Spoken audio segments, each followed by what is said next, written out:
Once again, hello Murugan. We are continuing our online class. After the Unit 2, we are continuing our online class.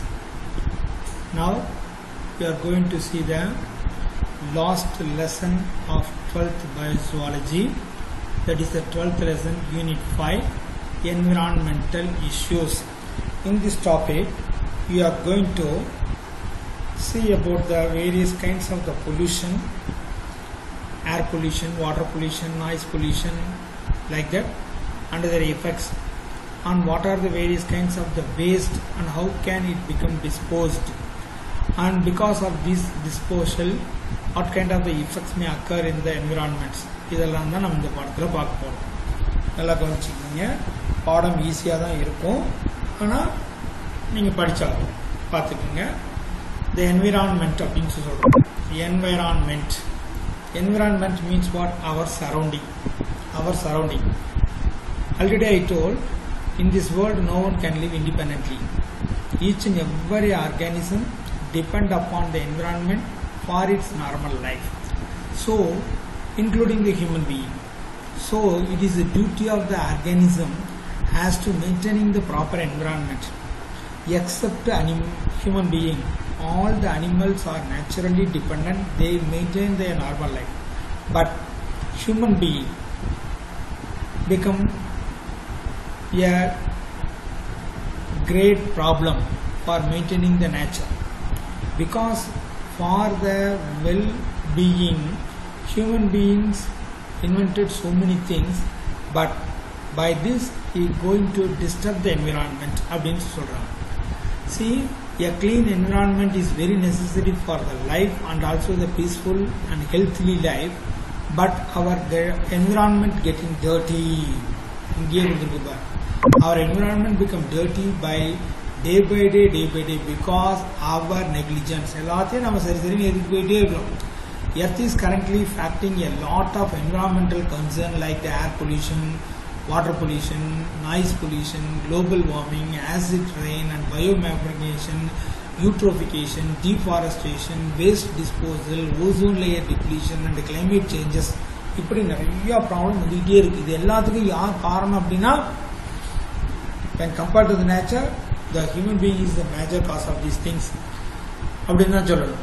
நேச்சர்னால வரக்கூடிய எஃபெக்டை காட்டிலும், நேச்சர்னால வரக்கூடிய சேஞ்சஸை காட்டிலும், greatest changes was caused by the human beings.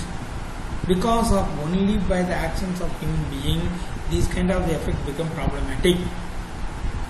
Over the last few decades, the exploitation of our planet and the degradation of our environment have gone up very alarming rate. என்ன சொல்றாங்க? Over the last few decades, கடந்த சில நூற்றாண்டுகளாக இந்த உலகம் மிகவும் அசுத்தமாகிறது, அபாயகரமான நிலைமைக்கு போயிட்டு இருக்கு, தாங்க முடியாத அளவுக்கு போயிட்டு இருக்கு அப்படின்னு சொல்றாங்க. Highly alarm rate. As our action have not been in favor of protecting this planet, we have seen natural disasters striking us more often in the form of the flash or flood or the tsunami and cyclones. நம்ம அதுக்கெல்லாம் step எடுத்த மாதிரி தெரியல. ஏற்கனவே human பீயிங்ஸோட ஆக்டிவிட்டிஸ்னால நேச்சரில் ஏகப்பட்ட changes that indirectly affect the human being. அதுக்காக எந்த step எடுத்த மாதிரி தெரியல.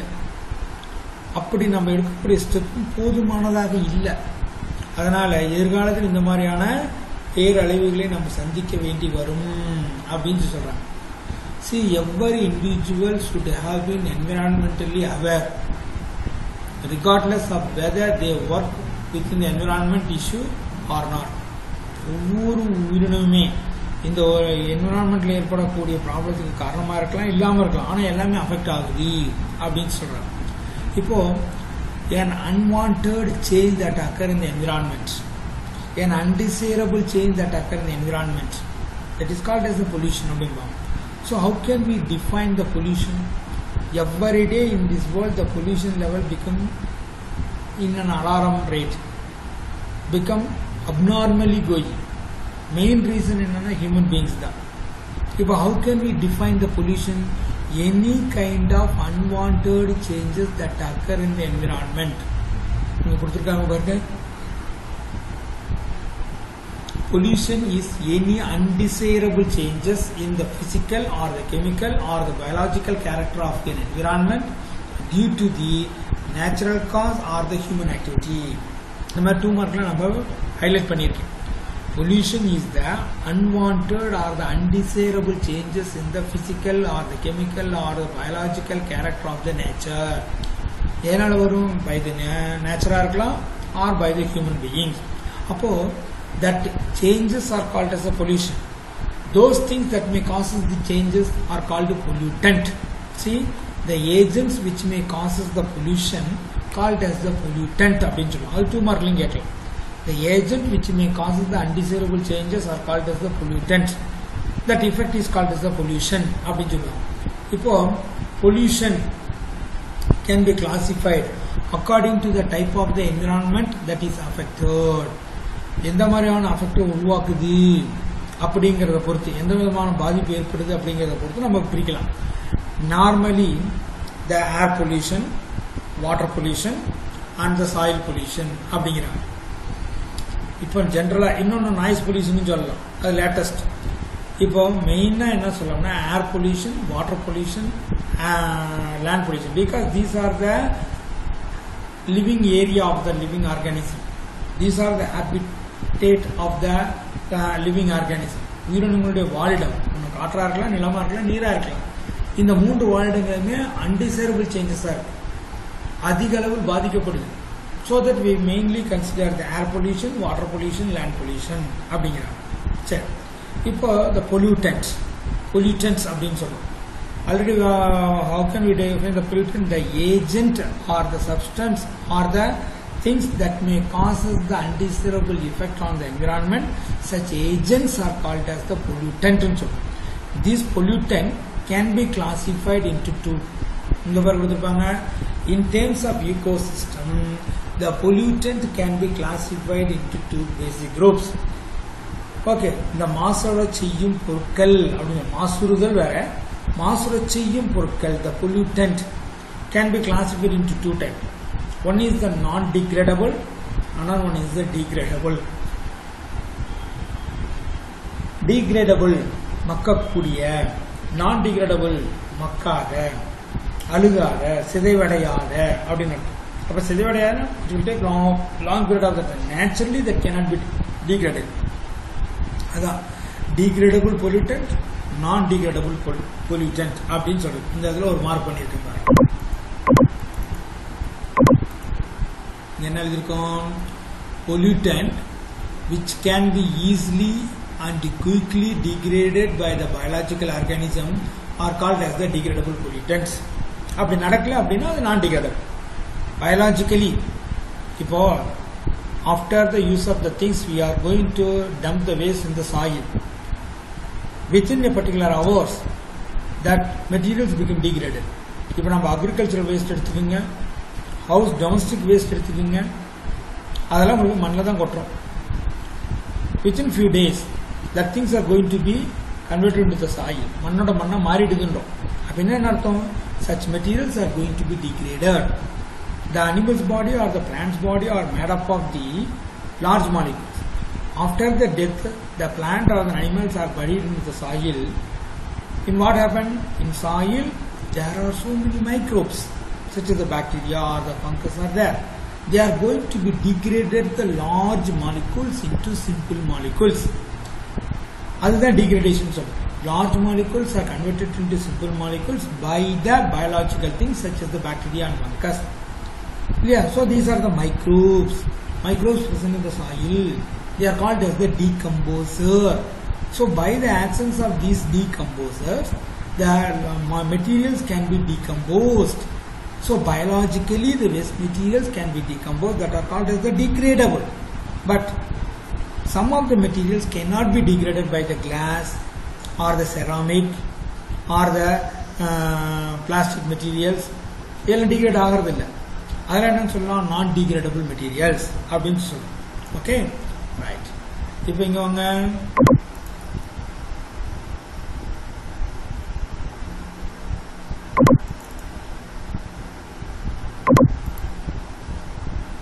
based on the time taken, the breakdown into their ingredients, degradable pollutants, and classify. அதாவது குறிப்பிட்ட நேரத்துக்குள்ள அந்த மெட்டீரியல்ஸ் டிகிரேட் ஆகிடும். எவ்வளோ நேரம் எடுத்துக்குது?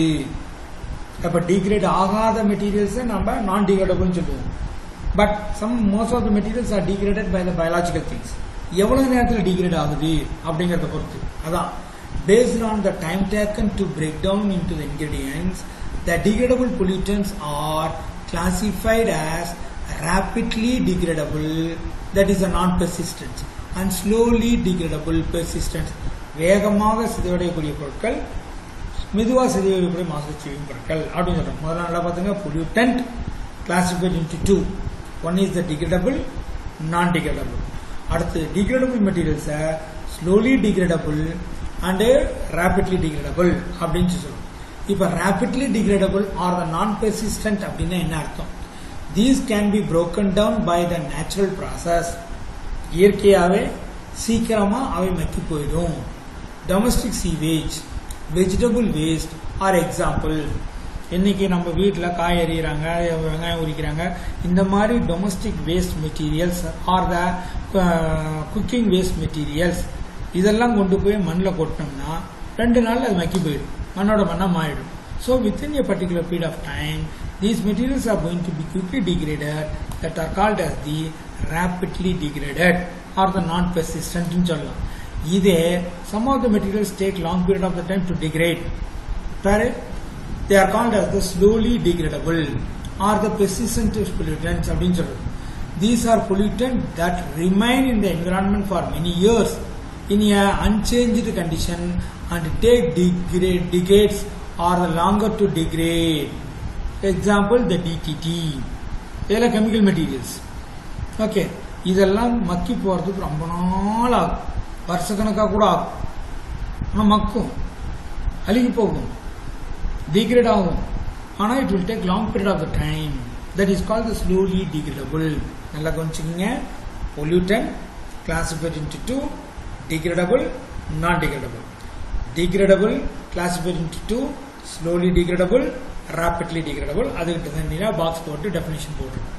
ரைட். இன்னொன்று என்ன, நான் டிகிரேடபிள், மக்கவே மக்காது, அழுகே போகாது, எவ்வளோ நாளானாலும் அப்படியே தான் இருக்கும். இப்போ ஒரு செராமிக் மெட்டீரியல்ஸ் எடுத்துக்கோ, பீங்கா மெட்டீரியல் எடுத்துக்கோ, அல்லது கிளாஸ் எடுத்துக்கோ, அல்லது பிளாஸ்டிக் எடுத்துக்கோ, இதெல்லாம் பார்த்தீங்கன்னா மண்ணில் கிடைச்சுன்னா அப்படியே தான் கிடக்கும். For long period of the time the never be degrade. அதான் these cannot be degraded by the natural process. Once they are release in the environment they are difficult to eliminate. அதை remove பண்ணவே முடியாது. So continue to accumulate, அப்படியே accumulate ஆகிட்டே தான் இருக்கும். ஓகேவா? அதெல்லாம் என்ன சார் சொல்கிறோம் அப்படின்னு சொன்னோம்னா நான் டிகிரேடபிள். அதெல்லாம் நான் டிகிரேடபிள். எந்தது பாரு, lead, mercury, cadmium, chromium, nickel are such of pollutant. இப்போ இதெல்லாமே 2 மார்க். எது டிகிரேடபிள் என்ன, நான் டிகிரேடபிள் என்ன, ரேபிட்லி டிகிரேடபிள் என்ன, ஸ்லோலி டிகிரேடபிள் என்ன. இந்த நான் டிகிரேடபிள்ல என்னென்ன எக்ஸாம்பிள் மட்டுமே 2 மார்க் கேட்கலாம், அது டோட்டலாக 3 மார்க்ல கேட்கலாம். ரைட். இப்போ because of this dumping of this material, everything due to what? Human activity. Human activity.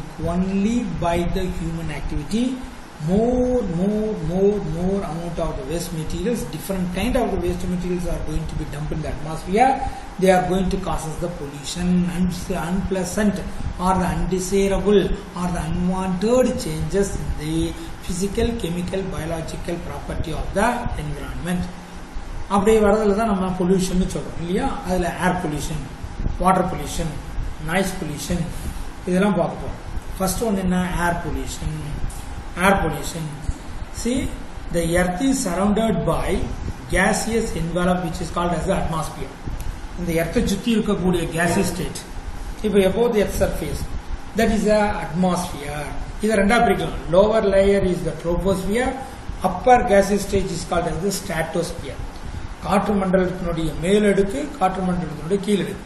காற்று மண்டலத்தினுடைய கீழடுக்கு இது troposphere. From the earth surface to 15 kilometre from the earth surface. 15 பூமியினுடைய மேற்பரப்பு 15 கிலோமீட்டர் வரைக்கும் அது troposphere. From the 15th kilometre to the 60th kilometre, that is the stratosphere அப்படின்னு சொல்லுவோம். டோட்டலா that is called atmosphere. The gas, the gaseous blanket of the atmosphere act as the thermal insulator. பூமியை வெப்பமா வச்சுக்கிறதே தான். ஏன்னா நினைச்சு பாருங்க, without the light we can't to live, without the temperature, without the heat, no one can live in this area earth. உலகத்தில் எந்த உயிரினமும் உயிரோடு இருக்க முடியாது. அந்த வெப்பநிலை வேணும். அந்த வெப்பநிலை தான் உயிரினங்களை ஊக்கப்படுத்துறது, உயிரினங்களை உயிர் வாழ செய்வது. தான் நம்ம தான் சொல்றோமே, all the energy or nothing but the modification of the sunlight. Okay, the solar energy is the ultimate energy for all kind of the energy. எந்த விதமான எனர்ஜிக்கும் ஒரே சோர்ஸ் என்னன்னா சோலார் எனர்ஜி தான். Sunlight is an ultimate energy. அது வெவ்வேறு விதமா மாறும். அப்போ அந்த வெப்பம்ங்கிறது கண்டிப்பா தேவை. The gaseous plankton in the atmosphere act as the thermal insulator, regulate the temperature of the earth by selectively absorbing the UV rays of solar radiation. Solar radiation வருது இல்லையா, சூரியன் வந்து not only the heat, the UV radiations also become radiate. அது பூமியை வந்து அதிகமா தாக்காதவாறு காப்பாற்றுறதை யாரு sir அப்படின்னா இந்த அட்மாஸ்பியர் தான். இந்த அட்மாஸ்பியர்ல இருக்கக்கூடிய ஓசோன் லேயர், நான் ஏற்கனவே சொல்லியிருக்கேன், 15 km from the earth surface is the troposphere. 15th kilometerல இருந்து 60 km வரைக்கும் ஸ்ட்ராட்டோஸ்பியர்னு சொன்னேன். அதுல 15th kilometer to the 30th kilometer is the ozonosphere, is the layer of ozone. அப்போ troposphere-க்கு அடுத்தது ozonosphere. The ozone is the protective layer which can prevent the entry of the ultraviolet rays from the sunlight. சன்லைட்ல இருந்து வரக்கூடிய அந்த ultraviolet radiation பூமியை வந்து தாக்காத மாதிரி காப்பாற்றுறதே இந்த ozone தான். That is a gaseous layer. The adverse effect of the pollution, including the depletion of ozone by the chlorofluorocarbon, that is the CFC. இந்த ozone layer depletion ஆயிடுச்சு அப்படின்னா, இப்போ நான் லேட்டஸ்ட் சொல்லிட்டு இருக்கோமே, ஓசோன் டிப்ளீஷன், ஓசோன் ஹோல் அப்படின்லாம் சொல்லிட்டு இருக்கோம். இந்த ஓசோன் ஹோல் ஃபர்ஸ்ட் அண்டார்டிகாவில் தான் கண்டுபிடிச்சிருக்கேன். Okay, atmosphere of the Antarctica region அங்கதான் கண்டுபிடிச்சிருக்கேன். இந்த ozone the protective layer. The ozone may prevent the entry of the UV radiation into the earth. Suppose இந்த ஓசோன் லேயர் டேமேஜ் ஆகுது, யார் டேமேஜ் பண்றா அப்படின்னு கேட்டா, chlorofluorocarbon that was used in the refrigerator, air cooler, இதெல்லாம் நம்ம ஏசின்னு போட்டு வச்சுக்கிறோம், ஏர் கண்டிஷனர், அதுல யூஸ் பண்ற கேஸ், ரெஃப்ரிஜிரேட்டர் இதுல யூஸ் பண்ற கேஸ், இது எல்லாமே குளோரோஃப்ளூரோகார்பன் ஆர் த ஹைட்ரோகுளோரோஃப்ளூரோகார்பன், CFC, HCFC இதெல்லாம் தான். இங்க பாருங்க, the adverse effect of the ozone pollution, including the depletion of ozone caused by the chlorofluorocarbon, that is the CFC, that was used in the refrigerator, that may cause the global warming by the elevated carbon dioxide because of the human activity, by driving the vehicle, burning of fossil fuels, இப்படி நிறைய only by the human activity. இதனால much amount of the carbon dioxide is released that may cause the global warming.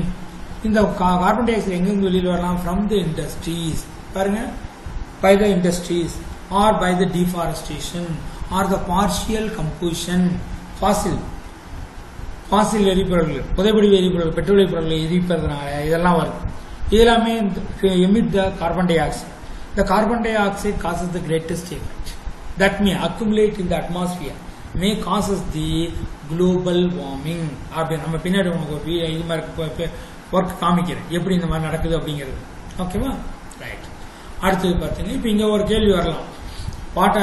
One mark question, chlorofluorocarbon used in the refrigerator, carbon dioxide release ஆகிறதுக்கான உண்டான sources இது அப்படிங்கிறது, source of release of carbon di oxide.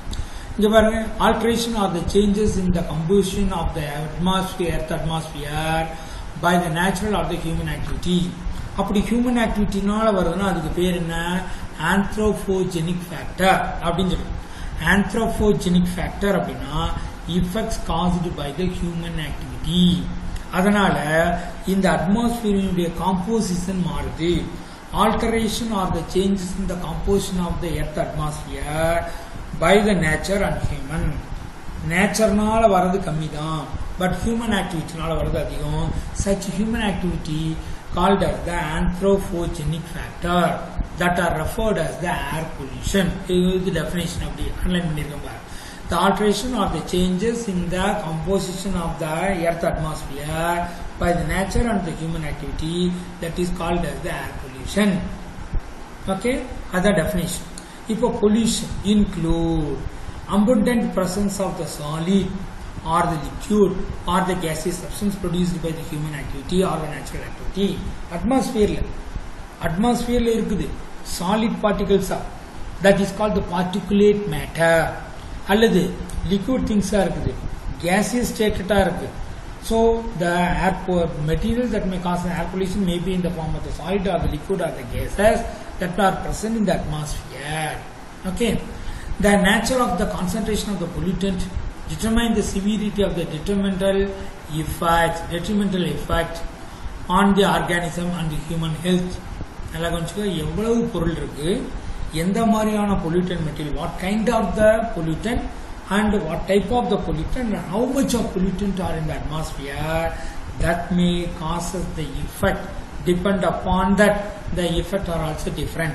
If these pollutant materials are much in the atmosphere, definitely the effect also very high. That effect not only affect the human being, entire atmosphere become affected, so that all the living things, both the plant, animals and human, everyone become affected by this one. சரி, இந்த படத்தையே பாருங்களேன். Pollutant emission இங்க என்ன கொடுத்திருக்காங்க, wild fires, காட்டு தீ ஏற்படுது, அல்லது வல்கனோஸ், என்னது எரிமலை, இது மூலமா வரக்கூடியது.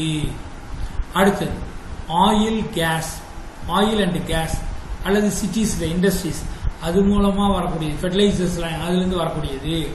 இல்லை இது ஏரியா, இது நேச்சர். அடுத்தது ஸ்டேஷனரி, இண்டஸ்ட்ரீஸ்லேருந்து வரலாம், பவர் ஜெனரேட்டிங் பிளான்ட்லேருந்து வரலாம், சீவேஜ் ட்ரீட்மெண்ட் பிளான்ட்லேருந்து வரலாம், அதுலேருந்துலாம் வெளியில் வரும். And also the aeroplanes, car, trucks, buses, trains, இதெல்லாமே டூ வீலர், இது மூலமா பை டிரைவிங் தீஸ் திங்ஸ், அது மூலமா materials are. So these are the various sources of emission of the air pollutant, sources of the air pollution சொல்றாங்க. ஓகேவா? அடுத்தது பாரு, இங்க என்ன கொடுத்துருக்காங்க, along with the atmospheric factor, that is the humidity, precipitation, wind flow, air current, altitude prevailing at a place at time, its effect can be far reaching the catastrophic. Natural ஏற்படுறது இல்லாம இந்த மாதிரியான விளைவுகள் ஏற்படுறதுக்கு கூட catastrophic effect கொடுத்துருந்தா அப்படின்னு என்ன அர்த்தம், டோட்டலா அழிச்சிடும். அதான் சொல்றாங்க, along with the atmospheric factor such as the humidity, precipitation, wind, air current, இதெல்லாம் இல்லாம இந்த மாதிரி ஏற்படக்கூடிய pollutant materials are also become highly catastrophic in nature. That means that may cause the death of the organism அப்படிங்கிறாங்க. Now we are pass on to the air pollutant. Air pollutant, what are the various kinds of the air pollutant அப்படின்னு சொல்லுவாங்க. Discharge of the dust particles or the particulate matter in the air, அதான் PM அப்படின்னா 2.5 to 10 micrometre அப்படின்னு சொல்றோம், 10 microns. Okay, இதை இந்த அளவு சின்னதா இருக்கக்கூடிய மெட்டீரியல்ஸ் நீ ஒண்ணும் வேண்டாம், ஜஸ்ட் ஒரு நாள் வீட்டிலேருந்து அப்படியே வெளியில வந்துட்டு போய் ஒரு ஒயிட் கலர் கிளாத் எடுத்து மூஞ்சி தொடச்சி பாரு, அவ்வளோ அழுக்கு. அதாவது நம்ம அட்மாஸ்பியர்ல அவ்வளோ குப்பை சேர்ந்துருக்கு, இந்த ஃபார்ம் ஆஃப் பார்ட்டிகுலேட் மேட்டர் அப்படின்றது. அதே போல discharge of gases such as the carbon sulfur dioxide, nitrogen dioxide, carbon dioxide அல்லது carbon monoxide, இந்த மாதிரி நிறைய cases. These are emitted from the various sources, industrial sources or the driving vehicles, இப்படி நிறைய sources சொல்லலாம். But from the various sources, these gases are released. These may cause the adverse effect on the environment. So these are the air pollutant. இப்போ ஒவ்வொன்றும் எங்கிருந்து வரும், இப்போ for example the carbon dioxide வச்சுக்கோ, carbon monoxide அப்படின்னு சொல்றோம். இப்போ இந்த கார்பன் மோனாக்சைடோட sources from where it can be emitted. The carbon monoxide is produced mainly due to the incomplete combustion of the fossil fuel.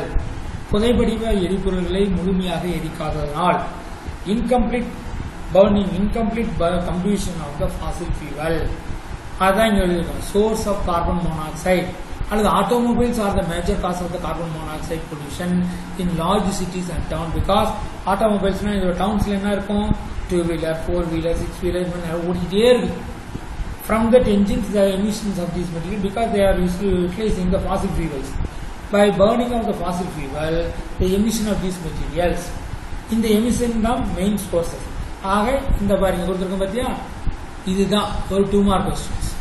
Sources of carbon monoxide. Sources of carbon monoxide.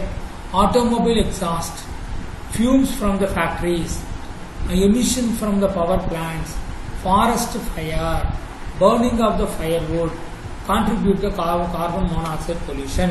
Total அதனால இந்த சைடுல கேள்வி கேட்டிருக்கேன். Mention the source of the carbon monoxide. இந்த basket இருக்கும் பாத்தியா, இதெல்லாமே அப்படியே sources of carbon monoxide அப்படின்னு சொல்றோம். அடுத்து பாருங்க source of carbon dioxide. அடுத்த carbon monoxide வந்து carbon dioxide வரும். With the rapid urbanization மிக தீவிரமான வேகமான தொழில்மயமாக்குதல் நகரமயமாக்குதல் major amount of the carbon dioxide and sulfur dioxide is released in the atmosphere. The main source அப்படின்னு பார்த்தோம்னா rapid urbanization மிக வேகமாக நகரமயமாக்குதலின் காரணமாக more amount of the carbon dioxide are released. இங்க பாருங்க கொடுத்திருக்காங்க from automobiles. ஏன்னா வில்லேஜ்ல ஓடுறத விட டவுன்ல ஓடுற வெஹிக்கிள்ஸ் தான் அதிகம். அதே போல aeroplanes, power plants, other human activities that are like the burning of fossil fuel, that is the coal, oil. Carbon dioxide is the main pollutant that is leading to global warming. உலகளாவிய வெப்ப உயர்வு அப்படிங்கிறாங்க. ஏன்னா these gases are released from the sources. இங்க நம்ம போட்டிருக்கோம் பாத்தியா, இதெல்லாமே என்னன்னு சொல்லலாம், the source of carbon monoxide. Sources of carbon monoxide அப்படின்னு சொல்றது. Sources of carbon monoxide.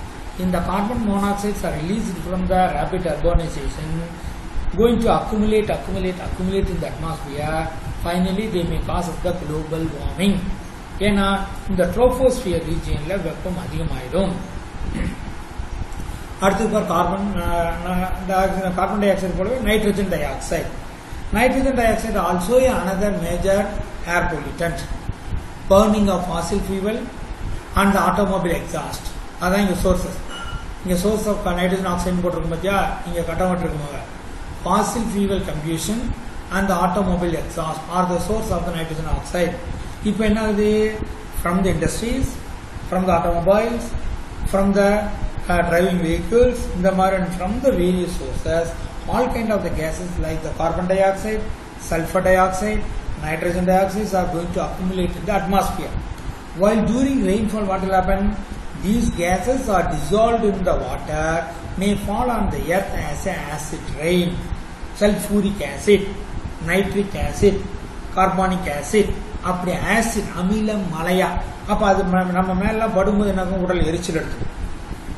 இப்போ ஒண்ணு வேணா, கார் வெளியில் நிறுத்திருக்கோம், மழை பெஞ்சு ஓஞ்சதுக்கு அப்புறம் பாத்தீங்கன்னா கார்ல எல்லாம் புள்ளி புள்ளியா இருக்கும். டஸ்ட் பார்ட்டிகல் அப்படியே படிஞ்சிருக்கு. காத்துல இருக்கக்கூடிய ஏர்ல இருக்கக்கூடிய அந்த டஸ்ட் பார்ட்டிகல்ஸ் அப்படியே வந்து கார்ல படிஞ்சிடும். இந்த மலையில் இருக்கக்கூடிய கெமிக்கல்ஸ் எல்லாமே அப்படியே இருக்கு. இமிடியா வாஷ் பண்ண இல்லைன்னா கார்ல அந்த பெயிண்டிங் எல்லாம் போயிடும். அவ்வளவு எரோஷன் நடக்கும், அரிச்சிடும். ஓகேவா? So the acid rain, because of the sulfur dioxide, nitrogen dioxide, carbon dioxide in the atmosphere, while during the rainfall they are dissolved in the water, come and fall on the earth as the acid rain. The acid rain is very common in the Norway. அதே போல பாத்தீங்கன்னா particulate matter, துகள்கள், கண்ணுக்கு தெரியாத மிக மிக மிக மிக மிக மெல்லிய, கண்ணுக்கு தெரியாத அளவுக்கு மிக மைனூட்டா இருக்கக்கூடிய particles. The particulate matter are the tiny particles of the solid material suspended in the gases or the liquid. That's the definition. Particulate matter அப்படிங்கிறதுக்கு அதான் definition. என்னன்னா very very tiny particles, மிக கண்ணுக்கு தெரியாத அளவு மிகச் சிறியதா இருக்கக்கூடிய solid particles suspended in the gas and also the liquid. Combustion of the fossil fuel, fly ash produced by the thermal power station, forest fire, asbestos mining factory, cement factory are the main source of the particulate matter. ஒண்ணு வேணா, ஒரு cement factory இருக்கிற இடத்துக்கு போனோம்னு வச்சுக்கோங்க, அதுல இருந்து வரக்கூடிய புகை, அதுல நிறைய டஸ்ட் பார்ட்டிகல்ஸ் இருக்கு. They are going to be gradually settled on the plant. ஒன்றும் ரோடு ஓரத்தில் இருக்கக்கூடிய பிளான்ட்டை பாரு, அந்த கிரீன் கலரே மறைஞ்சி சாம்பல் கலர்ல இருக்கும். ஏன்னா the dust particles are going to be settled on the surface of the leaf. அந்த கிரீனிஷே மறைஞ்சு போயிடும். அப்போ photosynthetic activity குறையும். அப்போ production rate குறையும். இல்லையா? Because these particles are going to be settled on the plant part. இதுதான் நம்ம inhale பண்ணிட்டு இருக்கோம். அப்போ while doing inhalation of this polluted air, these particles are also enter into our body, going to cause us the respiratory problems. இல்லையா? So இந்த இதில் பார்த்தீங்க இங்கே ஹெட்டிங் என்ன ஏர் பொல்யூட்டன்ட்.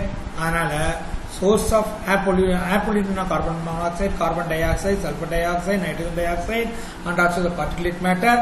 ஒவ்வொன்றுக்கும் சோர்சஸ் என்னென்ன? Source of carbon monoxide, source of carbon dioxide, source of nitrogen oxide and also the source of particulate matter. இதுல acid rain எல்லாம் போட்டுருக்கோம். இதெல்லாமே 2 mark 3 mark கேட்கலாம்.